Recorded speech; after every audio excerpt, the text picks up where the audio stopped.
The Cuyahoga County Finance and Budgeting Committee meeting for Tuesday, April the 2nd, 2019 will come to order, and the clerk will please call the roll. Calling the roll, Mr. Miller. Here. Mr. Tuma. Here. Ms. Simon. Ms. Simon is absent at the moment. Mr. Gallagher. Here. Mr. Schron. Mr. Schron is absent at the moment. Ms. Brown. Here. Ms. Baker. Here. We have a quorum. And Ms. Simon is on her way and hopefully will be here before the end of the meeting. Do we have anybody signed in for public comment? No, no one is signed in. Okay. We have in our packet the minutes from the March 18th meeting. Do I have a motion relative to those minutes? So moved. Second. Been moved and seconded to approve the minutes from March 18th. Any further discussion? Hearing none, all those in favor say aye. Aye. Aye. Any opposed say no. Ayes have it, and the minutes are approved from the March 18th, 2019 meeting. Matters referred to the committee, 2 items of legislation, and we'll ask that the first one be read into the record. Resolution number 2019-0084, authorizing an amendment to contract number CE1400136 with AT&T Corp. For CENTREX telephone and messaging services for the period 6/1/2014 to 12/31/2018, to extend the time period to 12/31/2023, and for additional funds in the amount not to exceed $1,890,000. Good morning, Janelle Green on behalf of the Department of IT. So this contract is for the AT&T CENTREX services. To give kind of a background as far as what CENTREX is, these are in support of all the county non-VoIP telecommunications services. So all non-voice over IP, so none of the internet phones. So these are at the sheriffs and jails, elevator phones, fire alarms, 911 exchanges, fax lines, and POTS lines, or plain old telephone system lines. So these are services that should likely not be on internet, just in case of any outages or anything like that. The CENTREX contract costs. The previous contract was a not to exceed for over almost $2.4 million. This amendment, we're asking for $1.89 million over 5 years, and this approximately covers about 590 lines. On the prior contract, we had several services. We had a massive RFP, which I believe was about 20 some odd items that were on the RFP, and 4 of those contracts were combined into one singular combined contract. So what, in order to leverage the funds over the course of those services. So what we've done now with this current contract, we are uncombining them. So CENTREX will be a standalone contract. And then with the other services are the PRI, long distance, and measure business. Those items were submitted for an RFP and have come back, and AT&T did win those services as well. So we'll have another item that will come before you in reference to those items. Okay, so if you compare apples to apples, is the rate that we're paying the same or less or more than what we paid in the prior contract? The same. The same, okay. And this particular contract, was this bid out? This was not. This was actually a sole source, and we did submit the sole source affidavit with this item for approval. Okay. Questions by my colleagues? Councilman Tuma. Thank you, Mr. Chairman. Just a quick question. You said the current contract covers 590 lines? Correct. And what did the previous contract cover? The same amount? No, they actually, the original contract covered, I believe it was 900 lines. We've been doing an audit on this for quite some time, trying to lower that down. And just for point of reference, because of the cost comparison, the plain lines are often more expensive than doing the VoIP, so that's why the cost hasn't come down that much. Okay, I was wondering about that. So yeah. Okay, and then what happened to those other lines? You just eliminated them? So they would have been converted over to our measure business lines, which are for the VoIP system lines. So again, wherever we could convert over to the VoIP system, we could. But when you're talking about life and death things, you want to have a system that works independent of the internet and power. Right. Okay. Thank you. So, if we had 900 lines before and we're down to 590, why is the cost not lower? This is a not to exceed amount. We don't anticipate spending all of the funds. We just in case there may be other lines where we need to add and different things like that. And the prior contract expired 12/31/2018. Why is this coming to us a full quarter late? Unfortunately, there was a lot of back and forth with AT&T, and it did come through to us late. And unfortunately, they were at the point where they were doing some internal restructuring, and we did start this significantly early. I think we started in about September with them, and unfortunately, it just took a long time.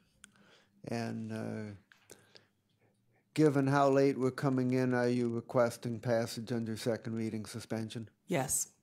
And are they continuing to provide service pending approval of the contract? Yes, they have been. But they have not yet been paid? No, we have not paid out a single invoice. Okay. Any other questions? Yes. Yes. Ms. Brown. Chairman, the CENTREX contract costs reflect a $500,000 difference from the original contract to the new. Can you elaborate on that? Because we're saying that it's the same, but it looks like the original contract was 2.3 and this one is 1.8. Yes, we had a decrease in lines, so that decrease reflects the decrease in lines. So the contract did go down, because I thought we said earlier that it was the same. They said the rates were the same. The rates are the same. Okay. And what is PRI? It's basically it stands for Primary Rate Interface. It's a kind of a digital service. So what do we use that for? Actually, for additional features, call forwarding, voicemail. So there's a little bit more electronic functionality to these lines. Okay, and the 590 lines, are they primarily located in this building, or are they throughout the? Spread out throughout the county. Okay, all right. I think that answers my question. And this is basically the old school landlines that no electricity, no cable. Right. So if there's an outage, like in the jails, if there's an outage, you want to make sure that they can dial out just to get services and different things like that. Okay. Just to reflect, we had. Before we converted over to voice over IP, we had 8,000 of these lines throughout Originally, before we cut over to voice over IP, we had 8,000 CENTREX lines. Okay. So we've been trying to mitigate these costs as much as we can. Okay. All right. Thank you very much. Thank you, Mr. Chair. Ms. Baker. Given that statement, do you think that a 5-year contract is a good idea, given the changes that have happened in the past and that the changes perhaps that may happen in the future, that you may reduce even more of these lines? We may reduce where we can. Again, some of these are in support of alarm systems and life systems and different things like that. So if wherever we can cut them down, we will. This is why we put this as a not to exceed. If at some point we feel that we need to cancel the contract or decrease the contract, we would. So you have that ability to reduce the services as needed? Yes. Thank you.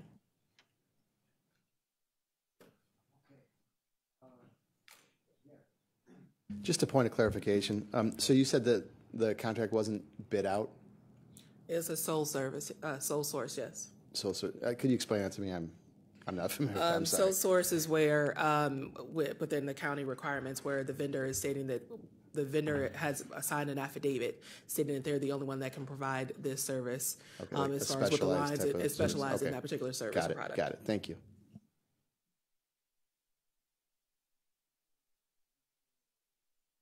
Is there a motion for second reading suspension? So moved. Is there a second? It's been moved and seconded to favorably refer Resolution 2019-0084 to the full council with recommendation for passage on second reading suspension. Any further discussion? Hearing none, all those in favor say aye. Aye. Any opposed say no. It is so recommended. Thank you. Thank you. And before we move on to the second one, I would like to call up Mike Young for a moment. And in our continuing oversight of the ERP installation, we're watching the weekly numbers very closely, and we were concerned that the overall project percentage completion actually went down 1% in the last report, and not very many of the individual subcategories advanced. There were some that advanced, but not many. Can you explain what's slowing down progress? So, well, it really was an addition. So when we did our presentation to council, we mentioned, you may have heard the phrase, the GHR refresh, data refresh. We validated and then incorporated all those additional tasks to the overall project plan. So when we added all those additional tasks, it increases the number and it dropped the percentages down from 51 or 52 to 50% complete. So the last one I saw, it was even down to 49. Okay, that would have been, then it was 49. Yeah, so all that's been vetted out. Those additional tasks have been added. We're not expecting any more additional tasks to be added. The GHR portion of that project is expected to be finished the first week of July. And can you give us a preview? Did we make progress in the week completed last Friday that we should be seeing the report in a day or two? Yeah, from a general ledger perspective, the chart of accounts has been approved, as you're aware, and we've been working on January, February, and March and getting all that data rolled up and signed off. January was done. February will be done either today or tomorrow, and then March should be certified by, if not the end of the week, Monday or Tuesday next week. And then GL will be, now all the data for GL will now be current. Okay, well, we're going to be watching these weekly reports very closely, and we're taking to heart what Zig told us, that we need to see 1 to 2% a week forward movement on the top line number to maintain pace for completion, and so we're going to be watching that very closely. Okay. Any other questions, Michael?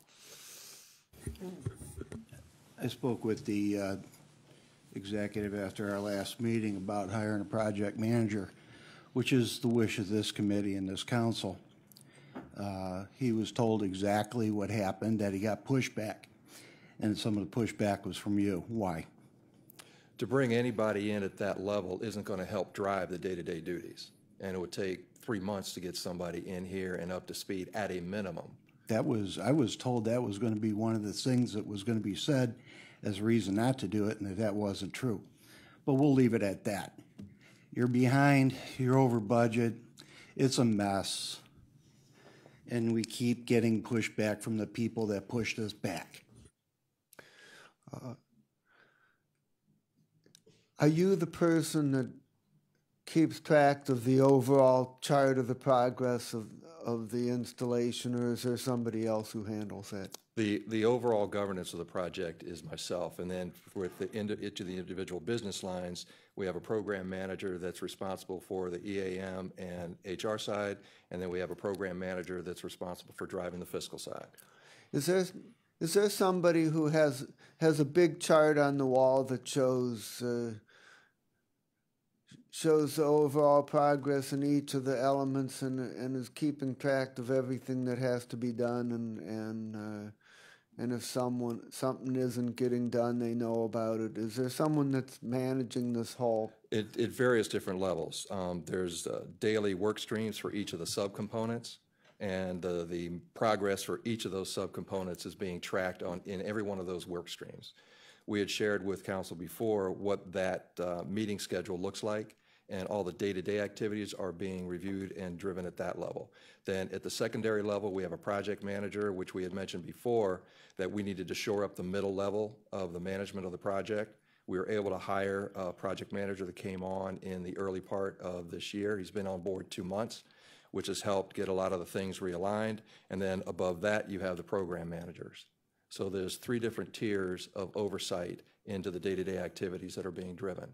And if there's a particular item that's falling behind, it's addressed at the level where the folks that are actually doing the work. So there's no one person that has track of the overall status of all of it. Is that correct? Everything rolls then, okay, I'm sorry, then at that level, then it gets rolled up into myself, which is the overall project plan. And you see excerpts of that when we do our presentations. It's, it's thousands and thousands of lines of individual tasks. Okay, thank you. Okay. I have a question. Yes. If I could follow up. Yeah. So I'm following up with Councilman Gallagher's question about hiring somebody to be in charge of the overall project, essentially, and you said that that's just not going to be effective. I want to make sure I understand that. Yeah, so what you're looking at is what's driving the percentages, right? What's driving the percentages are the ground level people that are doing the work, right? Having another person on top isn't going to help move that number along. If some of the resource contention that we have is within the business units, having another person up top isn't going to help that problem. So what's the harm in bringing somebody on the recommendation from us and our consultant for months? We've been asking for this and probably close to a year. It's been months, 2 years, at least a year where we've really been clear. And you've not done that. And this project is in peril. I just want to get rid of it. I've been saying that for a year because this is all predictable, what's occurring, and it could have been avoided. And the recommendation stays the same consistently, and it's being denied. I don't understand what's the harm in at least taking some advice from somebody in this council to try to alleviate this calamity. Why not do it? You said it's not effective, but what's the harm in bringing somebody What in? we've been saying since last fall is the area that's we're having a challenge on is the middle level of management that's right. Let me finish. Okay, let me finish, please. But let me finish, please. Okay, I'll let you finish again. But is it a staffing problem? But we've asked for this to be done, and it's a mess. But I'll let you finish again. So what drives the daily tasks is that middle level of project management. That's where we've had the challenge. It's taken us 6 months just to get the one individual on board. Right? We still have another slot that we're trying to fill that we have not been able to fill. That's what drives the work. Somebody sitting on top isn't going to drive the work. Our focus needs to be strengthening that. I'm going to interrupt you. We've asked for this. Our consultant has asked for this, and you're just saying, you're the one person saying no to this. And it's a mess because of this continual refusal to take advice from third parties who have watched this from afar and are not entrenched in it and are not subjective like you are. If you are the last, the buck stops with you, it's a mess. So I don't think there's clarity or objectivity now to get somebody on board to oversee you. And I've had that discussion with Zig, and I've disagreed with him. And I've asked him very specifically, and so has Matt Carroll, give me an example. And he has yet to provide it. Hold on. The example that exists is that we are now over budget, it's behind, and this was all predictable. And that's the example. I don't need to get into the nuances or the technicalities of what I hear at this microphone every time. This is completely unacceptable, and it's because of the resistance to take advice from the beginning. We asked you to do this, and that it should not be internal coming from you. And here we are. How do you defend yourself? I mean, this is horrible. The taxpayer waste on this is inexcusable, and that's all I'm going to say. There's no reason not to bring somebody on at this point. I mean, you have nothing to lose because you keep doing the same thing, and it keeps continuing to be over budget and over. So that's completely a frustrating situation that could have been avoided. Councilman Gallagher. You know, and this didn't start being your problem. This was Scott with 1T who put this together. I know, it pains me too. And at that time, and not that I'm an expert, but my wife does this for a living. I showed her the contract. I showed her everything at the beginning, and she laughed. She laughed and told me years ago, you're going to be over budget and over time. This is not structured properly. I then said, what do we do? She said, get a project manager in here. You need someone to project manage this. That's when we offered that advice. It wasn't you at the time, it was Scott with 1T, didn't want eyes from the outside on this project. That's all this was about. Mm-hmm. That's all this was about. He has to go away for whatever reason and enter you. Now, we still have an executive group, an executive committee on top of the structure. Below that is the project manager. The executive committee shouldn't be dealing with what the project manager should be doing. This is over 2 years of us begging this be done because of the concern that it would be late, over budget. You realize, I don't think we've ever had a project since we've been elected that's been over budget and not on time until now. And at the beginning, we told you what was going to happen. I'm not a clairvoyant, but I was right, or I should say my wife was right. So then we come back again, and I pull the executive aside with Zig. And we explain to him the importance of at least doing it now. For you as an expert in the field to say 90 days, to find someone to come in here in 90 days is an absolute falsification of the truth. We could get somebody in here in 2 weeks. This is not rocket science. You've turned it into rocket science. So what we've asked for would help this go along a little bit further and quicker and done on time. I'm telling you right now, without a project manager, we're going to hear about the next kickback. 3 times that you've been on board, I believe this has been kicked back. After you initially sat here and said, everything's on me. Well, 3 strikes in my book, you're out. This has been kicked 3 times, and I believe under you, at least 2 under you. I don't want to lay anything on you that isn't yours. But you stood in front of us and said, I'm the guy. Well, this is screwed up. And in the real world, if you were in that building over there, you'd be fired. Get a project manager in here. Stop lying to the executive. We'll pay the bill. You don't want eyes on this project. That's what's going on. You don't want eyes on it. Councilman Tuma. Wow, thank you. I'm Scott with 2 T's, for the record. Just want to make that clear. So, in all seriousness, I mean, it's over budget and over time. My colleague here has criticized you twice here in the last 10 minutes, and you have nothing to say? If somebody's talking like that to me and I'm defending my position, I'm going to defend my position. This is important stuff, serious stuff. This is your reputation as well in the position that you're in. And I've not heard you reply to his criticisms of you. Is there something that you'd like to tell us that we don't know, or are there pressures outside that are telling you things that you don't feel comfortable talking about? I mean, I don't understand. Our expert, as my colleague Ms. Simon said, as Mr. Gallagher said, our expert's been in here indicating we need a project manager. You're saying the issues are from the lower level or from the middle level. So if things aren't happening at that level, and if you're the one who's in charge, what's the pushback they're getting from you, is what I'm asking. So what are you doing to ensure that they're doing their job, the people at the middle level that you said is where the groundwork lays? What are you doing, I guess, to get these people moving quicker, on time, in sync? Since last summer, we've hired a program manager, we've hired a project manager. The thing I can't address is the internal county resource in the lines of business that's partially the factors of driving these things out. All right, if they're not available, they're not available, so we have to realign the schedule to meet their business cycles so that so they can participate in the delivery of the product. Okay, so who came up with the original timeline? Because maybe the original timeline shouldn't have been trying to get this thing done in a year. Maybe it should have been, hey, this is going to be a 3-year project at such and such a cost. You have to understand council's frustration with this. I mean, we do legislative oversight, but this is babysitting. This is babysitting.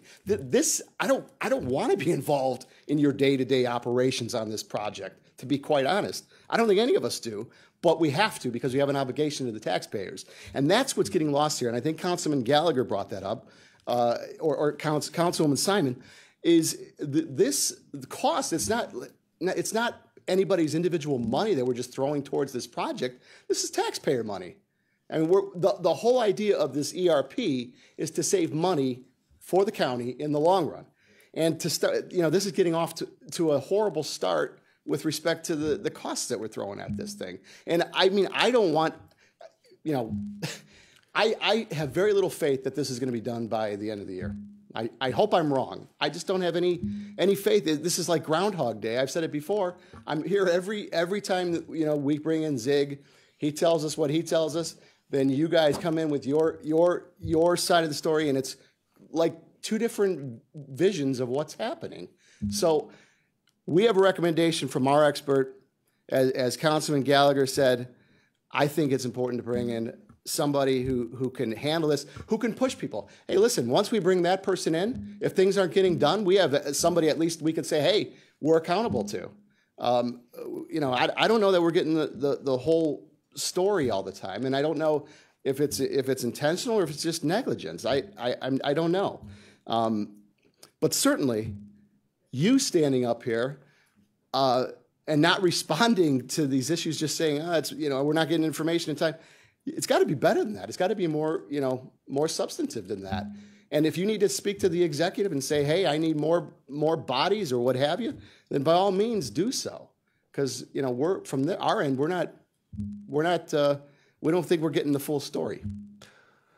Okay, we're going to have a very quick comment from Ms. Baker, and we got to move on because we have another piece of legislation and another committee that was scheduled to start now. Thank Ms. you, Chair, and Baker. I understand. And it is quick. There was a turning point in this project when we hired Jack Ryan because he was searched as the program director, project manager, whatever you want to call it, and that got switched to being put in the payroll, I believe, or No, HR. he was brought on board to drive the entire fiscal umbrella of the project.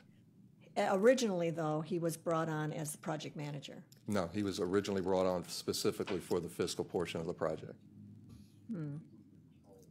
Yeah, I think I could be wrong. I'm going from memory, but I do remember us saying thank you for bringing on a project manager. We appreciate that. We saw his qualities. We were like relieved at that point to see that a project manager was brought in. I don't remember that being isolated to a fiscal manager. I thought it was an overall project manager. I stand When the corrected project was originally set up, there was only one program manager to oversee the entire thing. Right. And it was too big. So I split him off to just take the GHR, or the HR and the public works component, and we brought Jack on board to drive the entire fiscal umbrella. Okay, then I stand corrected. I thought that he was, in fact, the project manager overall, which is what we're talking about, and then got rerouted because of the time that was needed and the importance that was needed for what he's doing now. It got rerouted to that position, and that we are now left again with a project manager absence. But I certainly hear what you're saying. Well, Director, you hear the frustration. We're just concerned about maintaining the pace on this Understood. project. My concern, I'm not hung up on whether we bring somebody in or we identify somebody in-house, but I get the sense that we don't have one single person that's in charge of comparing performance to schedule and dealing with anomalies, and that's where my concern lies. And so we're going to be continuing to watch this very carefully, and we urge your strong efforts to keep this on track. Okay? Anything else? Okay. Okay. That's it. Thank you. Resolution 2019-0087. Resolution number 2019-0087, authorizing a contract with InfoPro Computer Solutions in the amount not to exceed $555,000 for information technology services for the Buckeye Case Management and Computer Network Systems for the period 4/1/2019 to 3/31/2022. Good morning, Chairman and committee members. Thank you for having us. We're going to be brief because I heard you have something coming up pretty quickly. We're asking to approve our new 3-year contract with our case management vendor. The primary goals of the contract are maintenance of the court's automated, customized case management system, the computer network, and the hardware and software. The services are performed on an as-needed basis. The vendor is on call to us and available at all times. We have worked with this vendor for a number of years, and they've provided us excellent service. It is a not-to-exceed contract over a 3-year period. The hourly rate for this new contract will be the same as it was on the last contract. And we're requesting that the new contract be executed as soon as possible, as our old contract has just ended. And was this put out to bid? It was not. It's an exemption for professional services. They're the developer of the case management system that we use. So this is an RFP exemption? Correct, yes. Okay.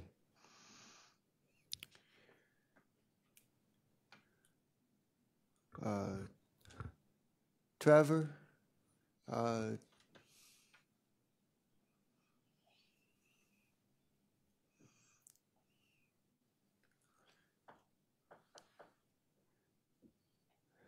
do we have RFP exemption language in here, and if not, do we need it?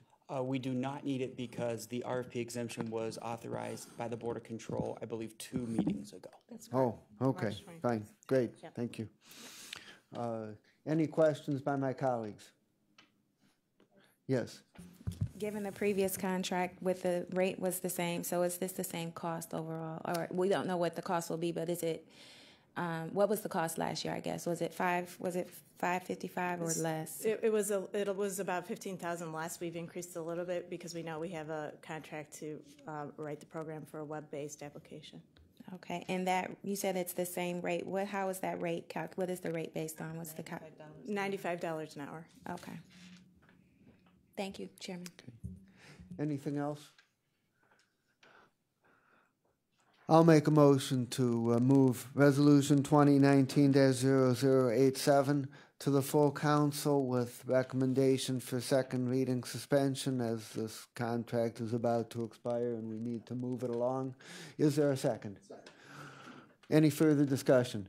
Hearing none, all those in favor say aye. Aye. Any opposed say no. It's recommended. Any miscellaneous business? Thank you. Hearing none, there being no further business, we stand adjourned. Thank you very much.